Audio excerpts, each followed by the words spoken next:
Alléluia. Gloire au Seigneur. Donc, le message de ce matin, impossible de remplacer Dieu. Impossible de remplacer Dieu. Nous allons lire, si vous voulez bien, dans l'Ecclésiaste, chapitre 2. Ecclésiaste, chapitre 2, le rapport, donc, de Salomon. Un homme rétrograde, un homme qui a connu Dieu, qui a eu des grandes révélations du Seigneur, mais qui, à un moment donné dans sa vie, donc, a laissé tomber et s'est détourné du Seigneur. Ecclésiaste, chapitre 2, verset 1er.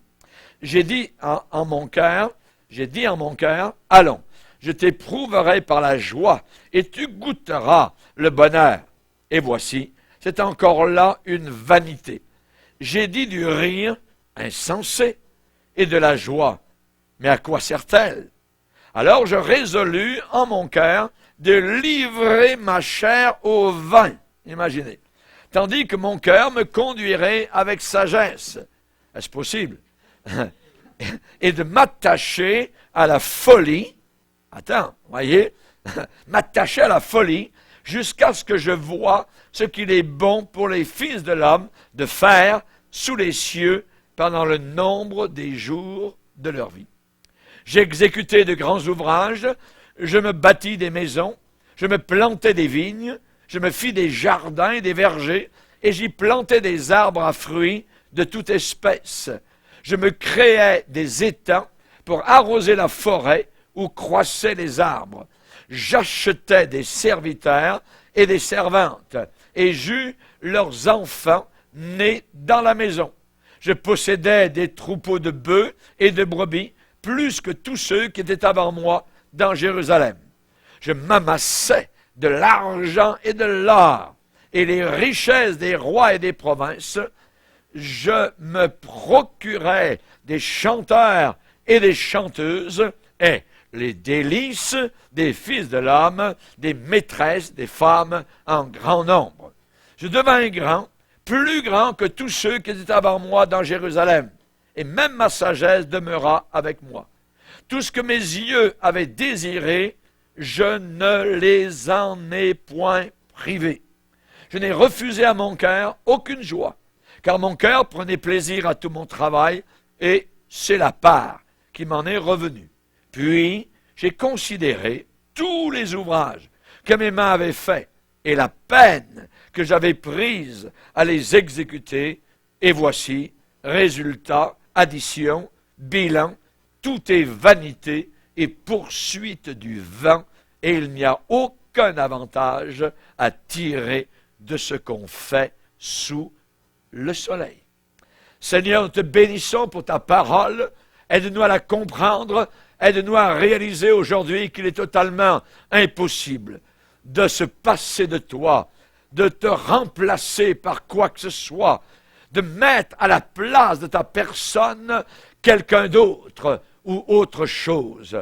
Nous te demandons, Seigneur, que nous puissions comprendre et réaliser ta pensée en cette journée dans le nom puissant de celui qui règne dans le ciel et sur la terre, Jésus-Christ, notre seul Sauveur. Amen. Et tout le peuple dit Amen. Gloire à Dieu. On peut s'asseoir, frères et sœurs.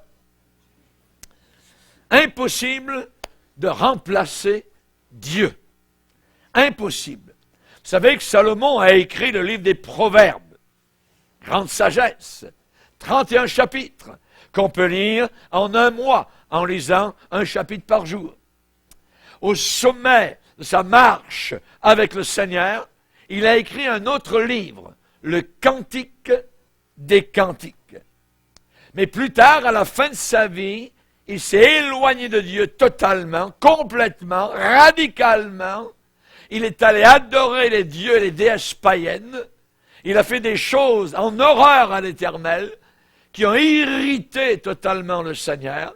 Et alors qu'il avait déjà perdu la présence de Dieu, il a écrit un troisième livre appelé l'Ecclésiaste. Dans ce livre, l'Ecclésiaste, Salomon essaie de trouver un substitut pour remplacer Dieu. Il essaie de mettre quelque chose ou quelqu'un ou des choses ou des personnes à la place de Dieu. Dieu n'est plus là. Dieu l'a déserté. Les idoles sont venues dans son cœur. Le péché a pénétré dans son âme. Maintenant, il cherche à remplir le vide qui est là dans son âme. Évidemment, on ne peut pas remplacer Dieu d'aucune façon, d'aucune manière. C'est un effort tragique, c'est sans succès, c'est un échec, c'est une faillite.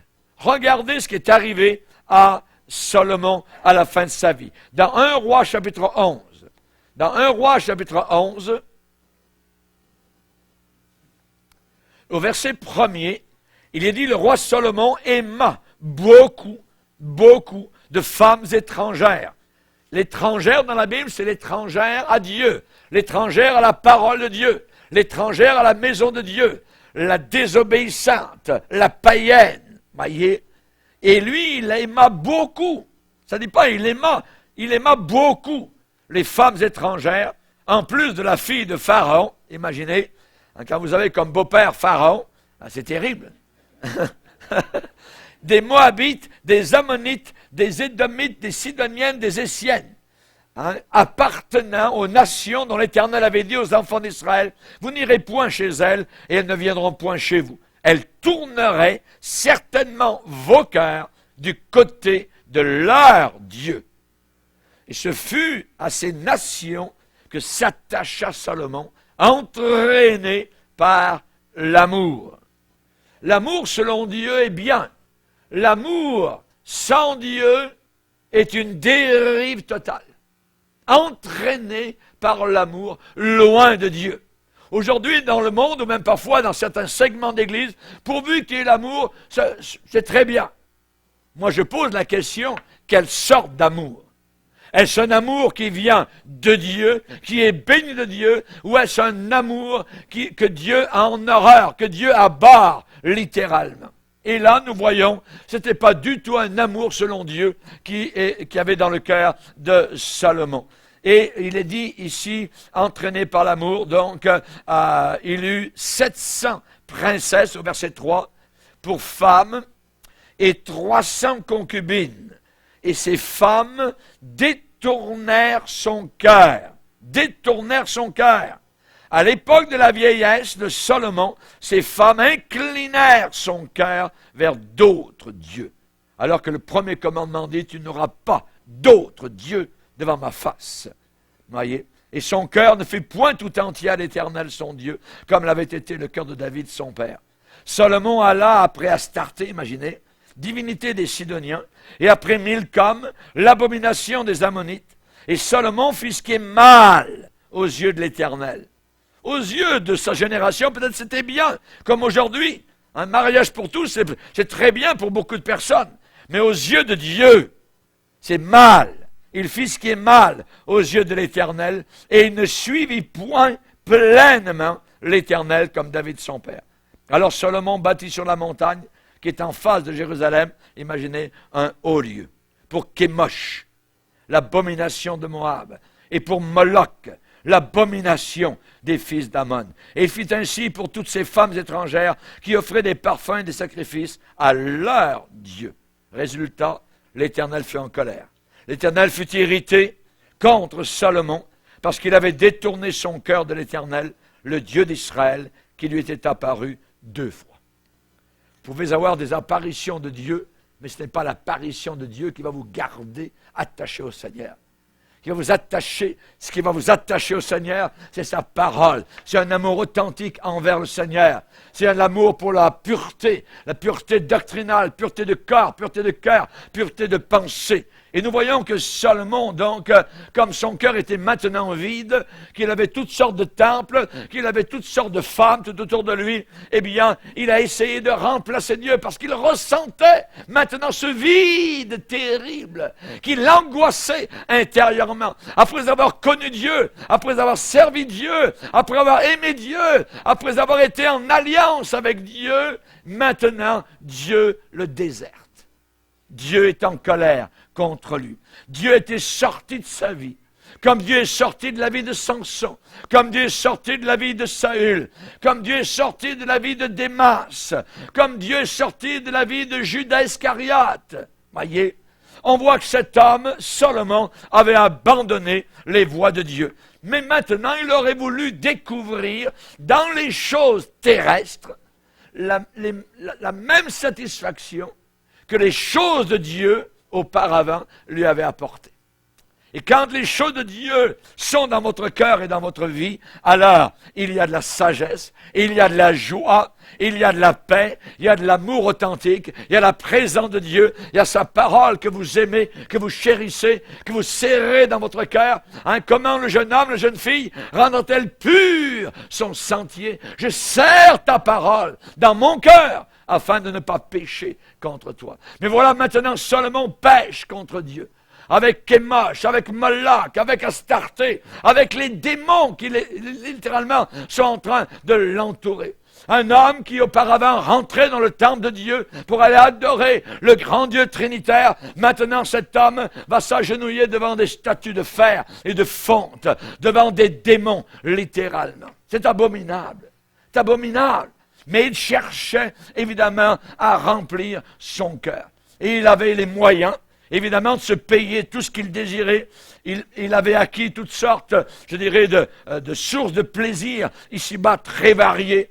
Il a construit des maisons, hein, il a planté des vignes, des jardins, des vergers, des étangs, de l'eau qui jaillit, tout ça. Beaucoup de serviteurs, des troupeaux, de l'argent. Le coffre-fort est rempli, des femmes, des chanteurs, des festivals. On chante, on danse, on rock, on roule, on couche, on découche, ainsi de suite. Il essayait de remplir ce cœur qui maintenant était totalement vide.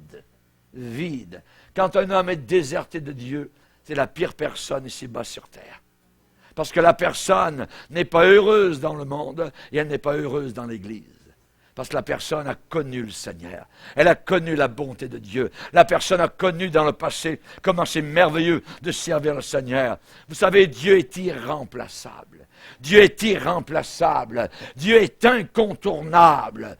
Dieu est Dieu et il n'y a que Dieu qui puisse nous rassembler un dimanche matin. Alléluia. Qu'il fasse très chaud, qu'il fasse très froid. Ça n'a aucune importance. Il n'y a que Dieu qui peut faire cela. Il remplit notre cœur de joie, de paix, d'action de grâce. Et quand on se lève le dimanche matin, je suis dans la joie quand on me dit « Allons à la réunion ». Alléluia. Amen. Que Dieu soit glorifié.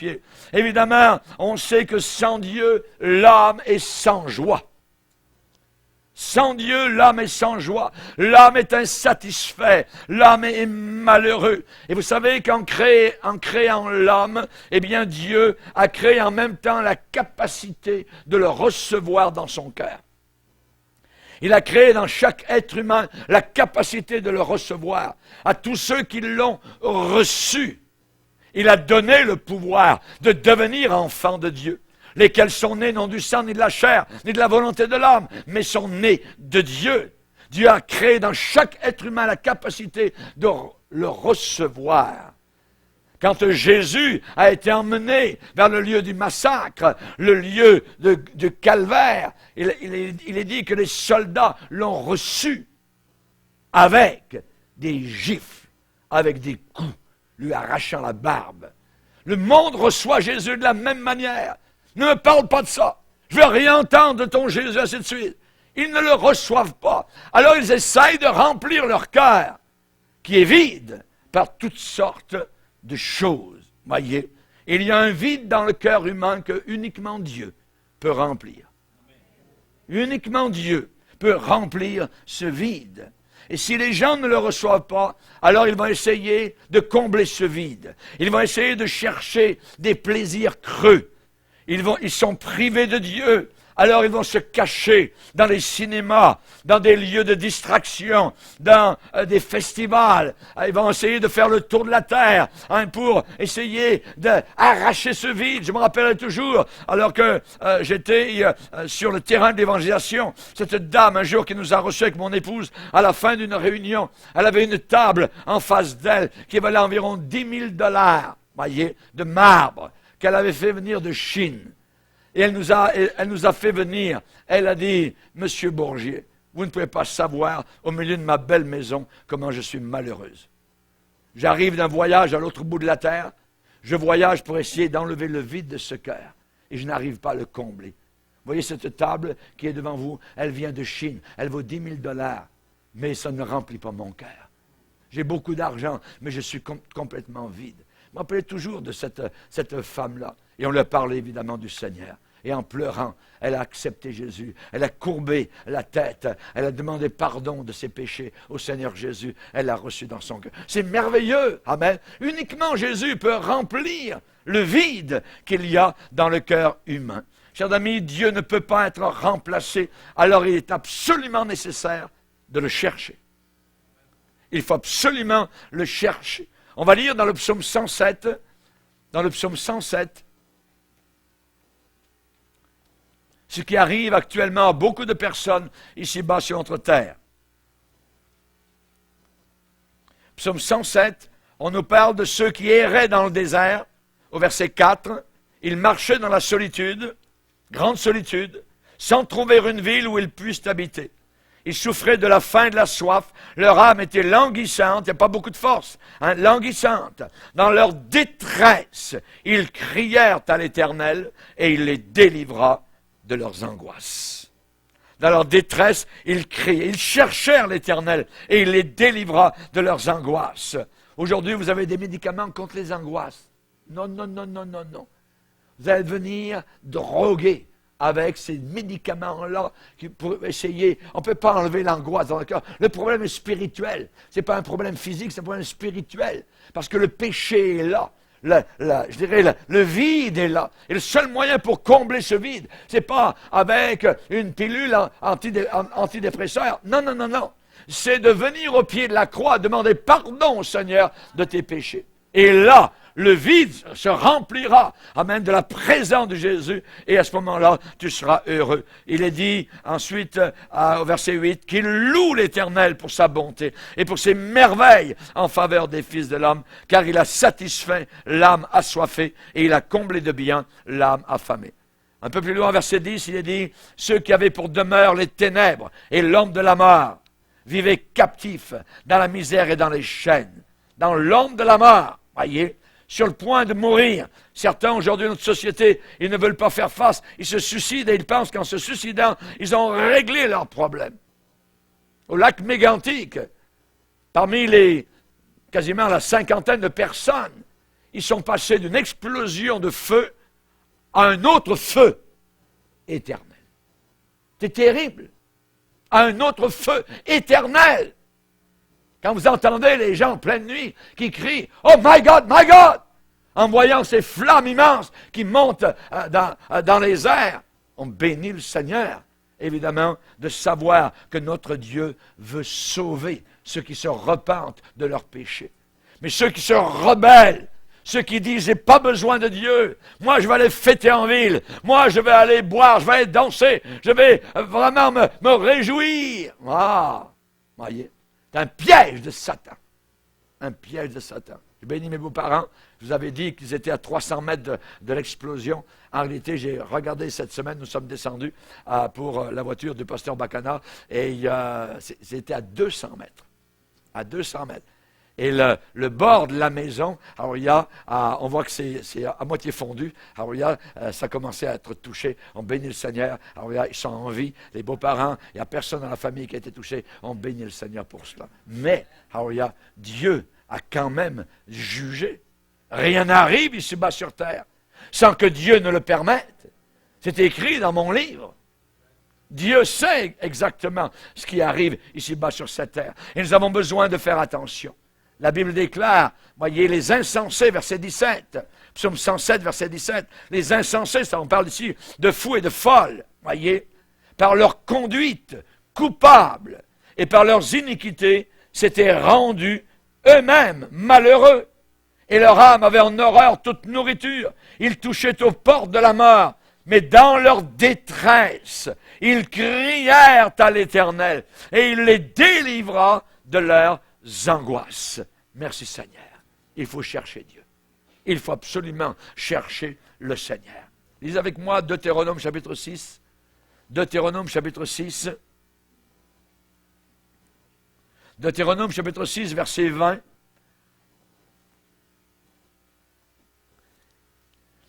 Il est dit, lorsque ton fils te demandera un jour, que signifient ces préceptes, ces lois, ces ordonnances que l'Éternel, notre Dieu, vous a prescrit.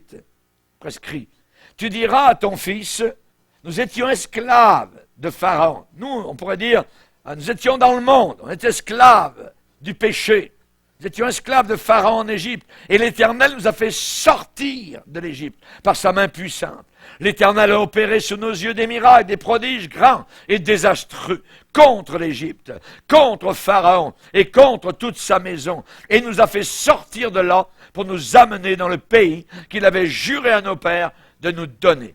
L'Éternel nous a commandé de mettre en pratique toutes ces lois et de craindre l'Éternel notre Dieu, afin que nous fussions toujours heureux. Le mot est heureux. Heureux, afin que nous fussions toujours heureux. Regardez verset 18. 18. Tu feras ce qui est droit et ce qui est bien aux yeux de l'Éternel, afin que tu sois heureux. Regardez le verset 3. Tu les écouteras donc, Israël, et tu auras soin de les mettre en pratique, afin que tu sois heureux. Chapitre 5, verset 33. Vous suivrez entièrement la voie que l'Éternel, votre Dieu, vous a prescrite, afin que vous viviez et que vous soyez heureux. Verset 29. Dieu dit, oh, s'ils avaient toujours ce même cœur pour me craindre et pour observer tous mes commandements, afin qu'ils fussent heureux. Voyez, verset 16. Honore ton père et ta mère, comme l'Éternel ton Dieu te l'a ordonné, afin que tes jours se prolongent et que tu sois heureux. Amen.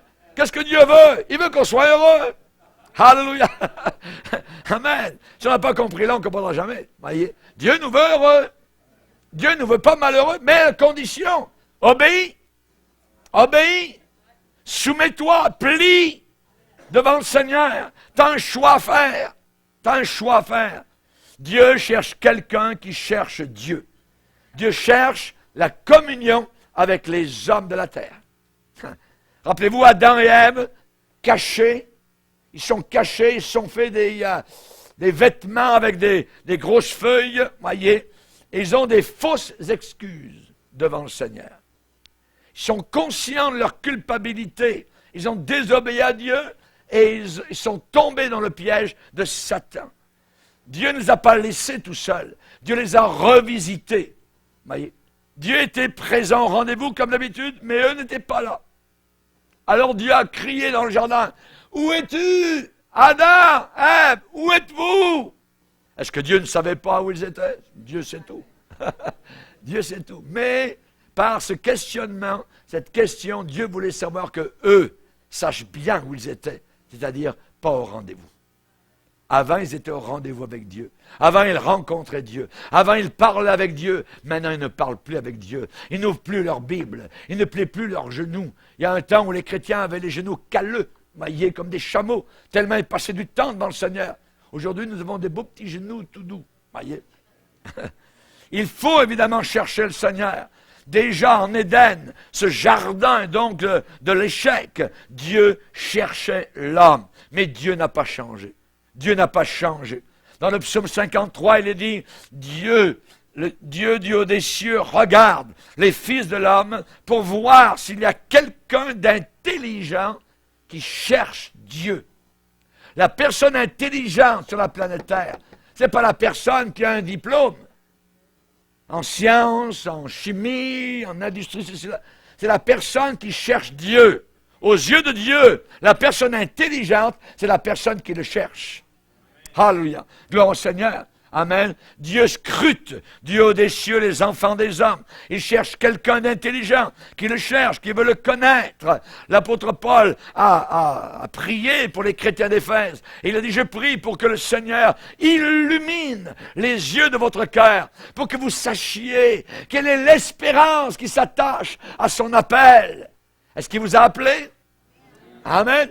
Avec l'appel, il y a aussi une espérance, la vie éternelle, la gloire qui nous attend. Et Paul priait pour que les chrétiens sachent bien qu'on n'a pas donné notre cœur dans le vide, à du vent. On n'a pas donné notre cœur à une force. On n'a pas donné notre cœur à un petit Dieu. On a donné notre cœur au seul Dieu unique et véritable qui existe dans l'univers, le Dieu éternel. Alléluia. Merci Seigneur. Que le sage ne se glorifie pas de sa sagesse, mais que celui qui veut se glorifie d'avoir de l'intelligence de me connaître. Connaître le Seigneur. Dieu voudrait que les hommes aient l'intelligence de comprendre qu'il les désire. Dieu nous désire. Dieu nous veut avec lui. Il veut qu'on lui parle. Il veut qu'on le cherche. Il veut qu'on ait la connaissance de sa personne. Certains vont dire, ah oui, c'est très bien, mais nous on est chrétiens, on le connaît déjà, le Seigneur. Mais il faut le chercher plus. Il faut le trouver davantage. L'apôtre Paul le connaissait. Il avait été rencontré directement par Jésus sur le chemin de Damas. Mais plus tard, il va écrire aux Philippiens en disant, eh bien, je cherche à le connaître. Je veux le connaître. Je regarde toutes les choses de la terre comme de la boue afin de connaître Christ. Le connaître encore plus. Aller plus loin avec lui. Ne pas me contenter d'un pablum. Je dirais une petite bouchée de rien, mais je veux avoir un appétit, je dirais fort, pour les choses de Dieu. Jérémie a dit, j'ai dévoré ta parole. Comment est votre appétit spirituel? Est-ce que vous dévorez la parole de Dieu ou bien vous êtes comme le petit bébé qui est sur sa chaise, voyez, et maman lui donne ça et dit... Beaucoup de chrétiens sont comme ça. La parole, toujours la parole. Donnez-nous des jeux, amusez-nous dans l'église, donnez-nous du rock, donnez-nous de la psychologie, donnez-nous un peu, on aimerait changer ça un peu. Et après, les chrétiens sont tous malheureux, ils se donnent des nouveaux prêtres, appelés les psychologues, qui ont les réponses à tous leurs problèmes, ils n'ont plus besoin de prier, ainsi de suite. Ils sont en train de se faire égarer, le train déraille. Le train est en train de dérailler. Chers amis, nous avons besoin de nous tourner vers le Seigneur. Alors, connaissons, cherchons à connaître l'Éternel. Sa venue est aussi certaine que le soleil s'est levé ce matin à l'est. Alléluia. Gloire au Seigneur. Dans Romains, 1er chapitre, verset 28, il est dit, comme ils ne se sont pas souciés de connaître Dieu, Dieu les a livrés à leur passion infâme. Il les a abandonnés. Comme ils ne se sont pas souciés de connaître Dieu. Dans 1 Jean chapitre 5, verset 20, il nous a donné l'intelligence pour connaître le véritable. Et nous sommes dans le véritable, dans son Fils, Jésus-Christ, notre Sauveur. Amen. C'est lui qui est le Dieu véritable. C'est lui, Jésus, qui est le Dieu véritable. Merci Seigneur. Alléluia. Il est divin. Gloire au Seigneur. Et quand vous avez sur les mosquées du monde entier marqué, et Dieu n'a pas de fils. Et quand vous avez le pape qui veut évidemment consolider les relations avec les musulmans, les catholiques, tu me respectes, je te respecte. Voyons donc. C'est diabolique. Nous sommes en train de voir la montée de la grande prostituée autour de nous. Oui. Et Dieu n'a pas de fils. Et on va parler avec ces gens-là. On va essayer de discuter. Imaginez, ça n'a aucun sens. Le pape actuel, le pape François, travaille très fort dans ce domaine-là, actuellement. Chers amis, la vie éternelle, c'est quoi? C'est qu'ils te connaissent, toi, le seul vrai Dieu, et celui que tu as envoyé. Amen. Le connaître, personnellement, intimement. Si je vous disais aujourd'hui, je ne connais pas Dieu, eh bien, je serais un menteur. Et la plupart de vous, si je vous pose la question et que je vous dis, est-ce que vous connaissez Dieu? Et que vous me dites non, vous seriez des menteurs et des menteuses. Parce que vous le connaissez, parce qu'il vous a sauvé, parce que vous avez marché avec lui, parce que vous avez passé dans l'ombre de la vallée de la mort. Et il était là, il était présent. Vous n'avez pas été abandonné. Jamais vous n'avez été abandonné. Le Seigneur l'avait dit, je ne t'abandonnerai pas, je ne te délaisserai pas. Que peut me faire un homme? Aucun homme n'a été capable jusqu'à présent, et ne le sera non plus jusqu'à la fin.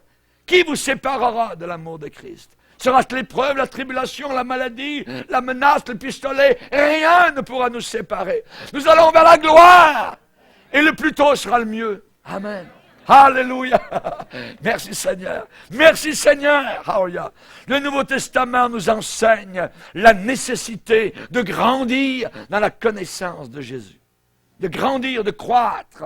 Voyez, nous ne le cherchons pas parce que nous ne l'avons pas encore découvert. Non, non. Nous l'avons trouvé. Voyez. Mais ayant goûté vraiment comment c'est tellement bon, comment le Seigneur est si bon, alors nous en désirons davantage. Davantage. Amen.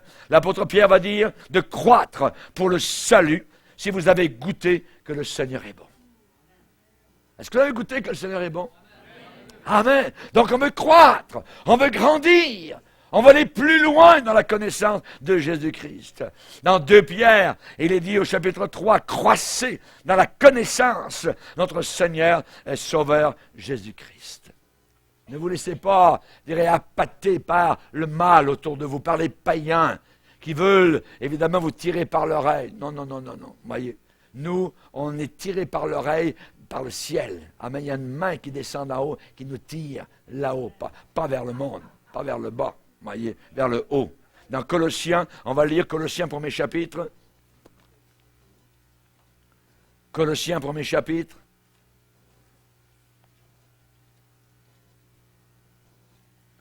Il dit au verset 9, « C'est pour cela que nous aussi, depuis le jour où nous en avons été informés, nous ne cessons de prier Dieu pour vous. » Alors, quelle sorte de prière? Et de demander, qu'est-ce qu'il va demander? De demander que vous soyez remplis de la connaissance de sa volonté, en toute sagesse et intelligence spirituelle, pour marcher d'une manière digne du Seigneur, et lui être entièrement agréable, portant des fruits en toutes sortes de bonnes œuvres et croissant. On parle ici de grandir, de croître, voyez, et croissant par la connaissance de Dieu. On grandit par la connaissance de Dieu. Plus je connais Dieu, plus je m'approche de Dieu, plus je grandis, plus il y a une croissance dans ma vie spirituelle. Comme un bébé, il connaît ses parents, voyez, mais quand il a 20 ans, ce bébé, il connaît ses parents d'une autre manière. Et c'est la même chose. Quand on est né de nouveau, oh oui, je connais Jésus, merci Jésus, tu m'as sauvé, alléluia, gloire à Dieu. Mais, grandissez 20 ans avec le Seigneur, vous allez voir que ça change. Vous allez voir que cette connaissance est totalement, je dirais, différente, bien plus mûre, bien plus équilibrée, bien plus profonde. Vous connaissez votre Sauveur d'une manière totalement différente. Amen. Quand un mets est bon, quand vous avez goûté un bon mets, voyez, délectable, qu'est-ce que vous demandez? Généralement, la waitress s'en vient à côté de vous, elle dit, est-ce que vous voulez un refill? Voyez? Elle dit, oui, oui, oui, tellement bon, voyez? Vous en voulez plus, voyez, parce que c'est bon. Attention à ne pas creuser votre tombe avec vos dents, voyez? Mais j'aimerais vous dire que du côté spirituel, voyez, dans le domaine spirituel, aucune restriction. Allez-y! Aucune restriction. Vous pouvez en manger jour et nuit la parole, en avoir plus. Seigneur, et dire comme Jérémie, j'ai dévoré ta parole. Elle a fait la joie et l'allégresse de mon cœur. Amen. Alors, gloire au Seigneur. Que Dieu soit béni. Chers amis, regardez le roi Osias dans l'Ancien Testament. La Bible dit qu'il s'appliqua à rechercher Dieu. Il y a une application. Vous ne pouvez pas dire, en sortant de la réunion, « Ah ben oui, maintenant, à partir de Pasteur Bourget a prêché, puis là, à partir de cette semaine, là, c'est 1 heure de prière chaque jour. » Vous allez faire ça une fois, puis ça va être terminé. Pourquoi? Parce que vous ne vous appliquez pas. Et il y a besoin d'avoir une application. Ça veut dire qu'il y a des ennemis, il y a des entraves. Le diable n'est pas content que vous voulez vous mettre dans la prière. Et là, il va y avoir toutes sortes d'obstacles. Il faut être bien plus, je dirais, serré dans votre tempérament, votre volonté pour dire, je vais chercher Dieu. Et le roi Osias, il s'appliqua. Il y a une application, voyez, à chercher, à rechercher Dieu. Et résultat, il est dit, dans le temps où il rechercha l'Éternel, Dieu le fit prospérer. Dans le temps où il rechercha l'Éternel. Il est dit au verset 7, dans 2 Chroniques 26, Dieu l'aida contre les Philistins et les Arabes. Dieu l'aida contre les Philistins et les Arabes. Au verset 15, sa renommée s'étendit au loin, et il fut merveilleusement soutenu jusqu'à ce qu'il devint puissant. Ça, c'est dans le temps où il recherche Dieu.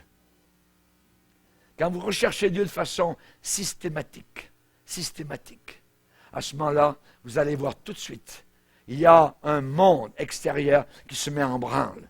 Vous vous sentez soutenu. Vous sentez que vos ennemis sont écrasés, que Dieu ouvre le chemin devant vous, parce que vous êtes systématique dans votre temps de recherche avec le Seigneur. Si vous voyez qu'avec 1 heure de prière par jour, vous n'y arrivez pas, descendez un peu plus bas, demi-heure. Mais au moins, avec demi-heure, tenez votre demi-heure, voyez, durant toute la semaine, et la 2e semaine, la 3e semaine, et durant votre vie entière. Et après, vous pouvez monter un peu plus, 3/4 d'heure, et vous pouvez arriver à faire 1 heure. Jésus a repris ses disciples dans le jardin. Et Jésus leur a dit, vous n'avez pas pu veiller avec moi 1 heure. 1 heure, voyez. Donc, je pense que c'est normal que nous ayons notre heure de prière, heure ci-12 de la prière, qui nous garde du mal, qui nous garde du péché. Voyez. Daniel à Babylone, 3 fois par jour. 3 fois par jour. On lui a dit, c'est interdit de prier. Il a ouvert les fenêtres, voyez, pour qu'on l'entende bien. Il n'a pas eu peur. Il louait le Seigneur, le Dieu d'Israël. Et il a sorti les bras un peu dehors, aussi pour qu'on puisse le voir. Interdiction de prier, ah ouais? Interdiction de prier, tiens, voyez. Chers amis, Daniel n'a pas regardé ça. Il a continué à prier son Dieu, à faire comme il le faisait auparavant. Ça veut dire qu'il avait l'habitude de le faire. Et l'habitude, c'est très dur. Comme une mauvaise habitude, c'est très dur de s'en départir. Et mais une bonne habitude aussi. Une bonne habitude, voyez, de prier chaque jour le Seigneur. À ce moment-là, c'est une bonne habitude. Osias avait cette bonne habitude. Et il a été béni. Non pas parce qu'il a commencé un jour à chercher Dieu. Non, il cherchait Dieu continuellement. Continuellement. La Bible dit dans le psaume 105, « Ayez recours à l'Éternel et à son appui. Cherchez continuellement sa face. » Continuellement sa face. Approchez-vous de lui et il s'approchera de vous. Il s'approchera de vous. Le Seigneur va dire dans Amos chapitre 5, « Cherchez-moi et vous vivrez. » Et Dieu va dire, « J'ai créé les Pléiades et l'Orion et la grande ours. Je change les ténèbres en aurore. » Ça veut dire au lever du jour. Et il dit, « J'obscurcis le jour pour en faire la nuit. » C'est le soir. On va dire, Dieu, tiens-toi sur ton bord. On va laisser ça au gouvernement, à la NASA. C'est eux qui vont faire le jour et la nuit. Ils vont faire tourner la terre. Ah ouais, les marées, tout ça. Ils vont s'occuper de ça. Jamais de la vie. Les hommes auraient des problèmes par-dessus la tête. Mais Dieu, c'est lui qui fait lever le jour. C'est lui qui fait tomber la nuit. C'est lui qui lève les marées. C'est lui qui illumine la nuit au-dessus de notre tête. Et il me demande de le chercher. Pourquoi nous parle-t-il de sa création alors qu'il demande de le chercher? Eh bien, pour nous inciter il veut nous montrer sa grandeur. Ça veut dire, si je dis, tu vas me chercher, tu vas me trouver. Tu vas me trouver. Tu vas me trouver. Il faut faire attention à sa puissance extraordinaire qu'il veut déployer au bénéfice de ceux qui le cherchent. Mais malgré cette invitation, très peu de personnes cherchent Dieu. Malgré l'invitation, très peu de personnes cherchent la face de Dieu. Et Dieu s'en plaint. Ésaïe 59. Ésaïe 59.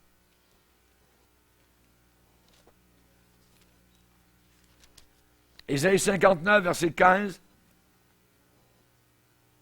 Il dit, l'Éternel voit d'un regard indigné, ça veut dire très attristé, qu'il n'y a plus de droiture. Il voit qu'il n'y a pas un homme. Il s'étonne de ce que personne n'intercède. Et vous remarquerez aujourd'hui que la vie de prière des gens qui se disent chrétiens, c'est très minime. Minime. Oui. On peut passer une nuit entière à venir écouter des supposés prophètes, vous voyez, mais prier le Seigneur pendant une demi-heure, ah là là, ça c'est dur. Et généralement, la réunion de prière, la salle est vide. Auparavant, dans les églises, nous avions toujours une salle de prière, où avant les réunions, on allait prier. Et lorsque l'heure de la réunion arrivait, on passait de la salle de prière directement à la réunion, on était prêt à louer le Seigneur, à entendre la puissante parole de Dieu. Aujourd'hui, salle de prière, c'est... Non, salle de psychologue. Salle d'entraînement, de danse du dimanche. Salle d'entraînement de d'autres choses, de toutes sortes de bébelles. Personne qui invoque ton nom, qui se réveille pour s'attacher à toi, tu nous laisses périr. Tu nous laisses périr. Dieu dit, vous n'avez pas besoin de moi, allez-y. On n'a jamais eu autant de problèmes, que ce soit dans le monde ou à l'intérieur de l'Église, aujourd'hui. Tu nous laisses périr. Détresse de Dieu, tristesse de Dieu. On voit que Dieu a encouragé les hommes à le chercher en rappelant sa toute-puissance. Il ne fait rien du tout, en vain. Et il découvre que les hommes s'intéressent à tout, sauf à lui. Et pourtant, il est impossible de remplacer Dieu. Les hommes cherchent tout, sauf le Seigneur. Et la promesse, dans Ésaïe 45, verset 19, je n'ai pas dit, cherchez-moi en vain. Je n'ai pas dit, cherchez-moi pour rien. Je n'ai pas dit, vous allez me chercher et vous ne me trouverez pas. Non. Si vous me cherchez, vous me trouverez. Vous allez me trouver, vous allez le savoir. Et vous dites, pasteur, mais comment ça se passe? Fais-le. Tu vas le trouver. Tu vas le trouver. Quand vous trouvez Dieu, vous le savez. Vous le savez. Voyez. Approchez-vous de lui et il s'approchera de vous. Voyez. Où est-il? Où est-il? Dieu dit, ne remplis-je pas, moi, les cieux et la terre, dit l'Éternel. Il remplit les cieux et la terre. Il est partout. Il est ici. Il est là ce matin. Il est là maintenant. Imaginez. Il y a tellement aujourd'hui d'insensés, de fous et de folles, des chrétiens et des chrétiennes. Oh, Dieu, il est là-bas dans telle ville. Dieu est là-bas dans telle ville, tel endroit, là-bas, Dieu guérit les malades à des milliers de kilomètres. Il y a des gens comme ça qui ont pris des avions, qui ont rempli des avions pour aller à telle ville. Voyez. Parce que Dieu était là. Ma Bible me dit que Dieu remplit les cieux et la terre. Vous pouvez le trouver là où vous êtes. Vous pouvez le trouver là où vous êtes. Ça vous coûtera moins cher. Alléluia. Pas la peine de sortir dans la rue, voyez, ou d'aller à l'autre bout du monde. Non, vous vous approchez de Jésus.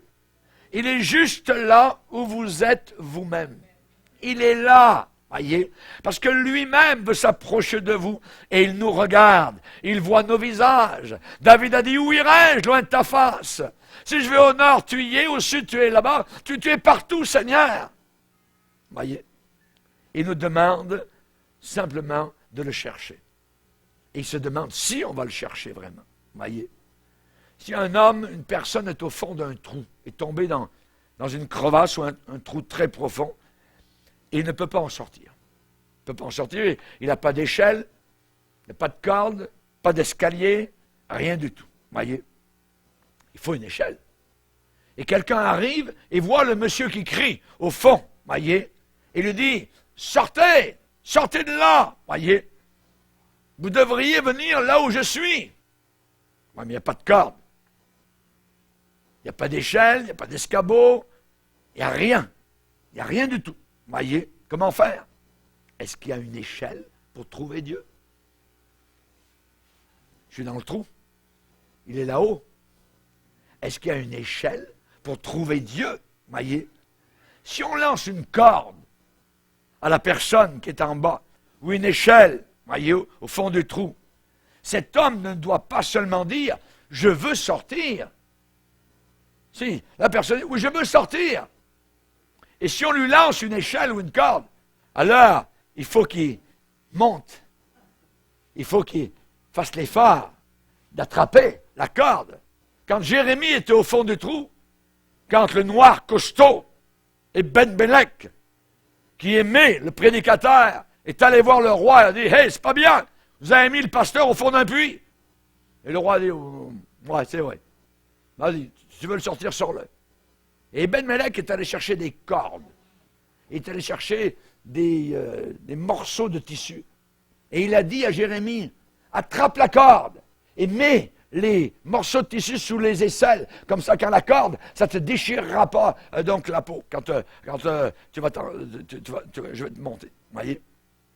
Chers amis, c'est très bien d'avoir une échelle magnifique, appelée la prière. Et certains peuvent dire, voyez, oh, mais c'est très bien, pasteur, quelle belle échelle. Mais c'est un nouveau modèle. Elle est belle, vous l'avez payé cher, voyez.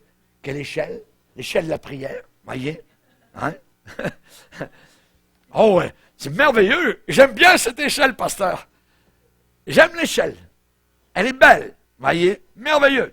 Je vais l'employer pour mon usage personnel. Elle a dû vous coûter cher, pasteur, l'échelle. Je vais vous dire une chose, n'admirez pas la corde ni l'échelle. C'est pas ça qu'il faut admirer, voyez.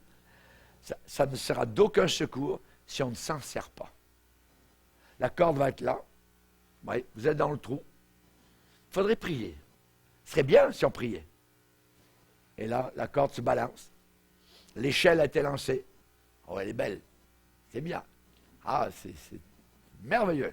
La prière, c'est formidable. J'aime la prière, voyez. C'est bien de prier, c'est formidable. Mais on reste dans le trou. Voyez, on ne s'en sert pas. On ne prie pas. Vous pouvez lire tous les livres sur la prière qui existent jusqu'à ce que vos yeux tombent en orbite et vous ne sortirez pas du trou si vous n'utilisez pas l'échelle de la prière. Il faut le faire. Il faut prier. Il faut chercher le Seigneur. Amen. Il faut chercher. Pasteur, merveilleux enseignement. Bravo, pasteur. Vous avez bien prêché un très bel enseignement. Voyez. Que de vérité excellente.